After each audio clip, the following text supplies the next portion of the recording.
And so on the one hand, it's like, okay, you have people trying to keep their Bible, again, by making it into something it is not. But the motivation was sound, sort of, or at least noble. But it just went off the rails really fast in very dark ways.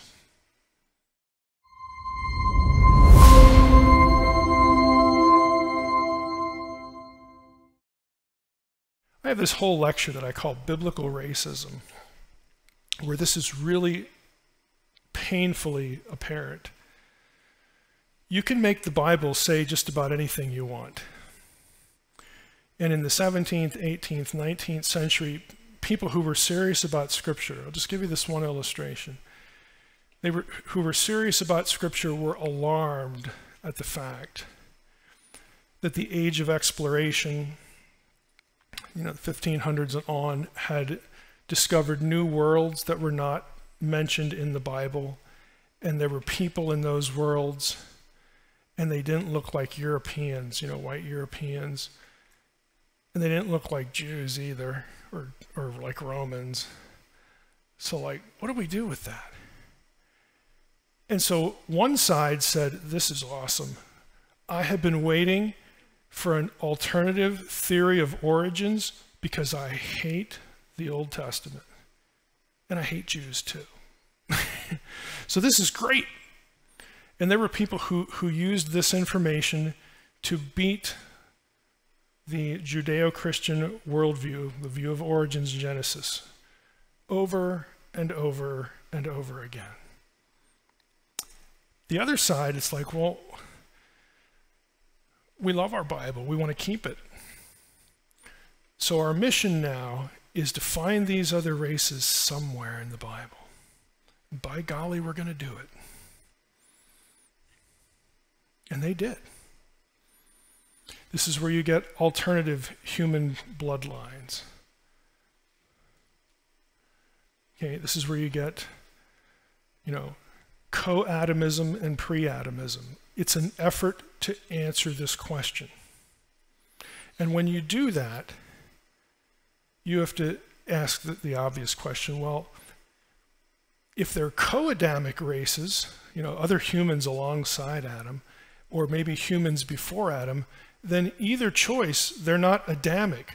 Who gets to be the Adamic race?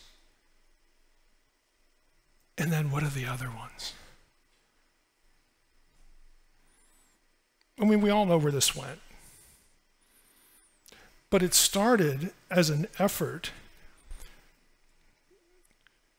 to make the Bible speak to an issue that it never really speaks to, because that wasn't the point of what we have in it.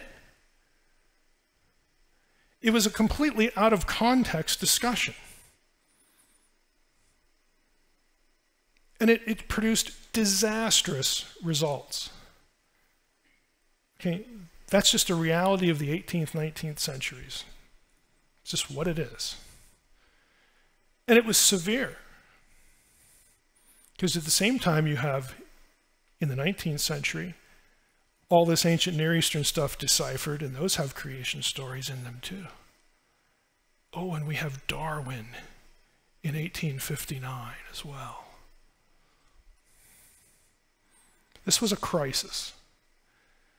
And so on the one hand, it's like, okay, you have people trying to keep their Bible, again, by making it into something it is not. But the motivation was sound, sort of, or at least noble. But it just went off the rails really fast in very dark ways. So it actually matters. That's an extreme example, but it's one that we all, we still live with. It just is what it is.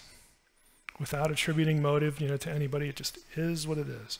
So when we're willing to think about context and about how words mean things in light of context, and we want to limit what the biblical writers are saying and how they're being heard in their own contexts, if we're mindful of that, it can help us not only prevent poor thinking, but challenge bad conclusions and challenge criticism.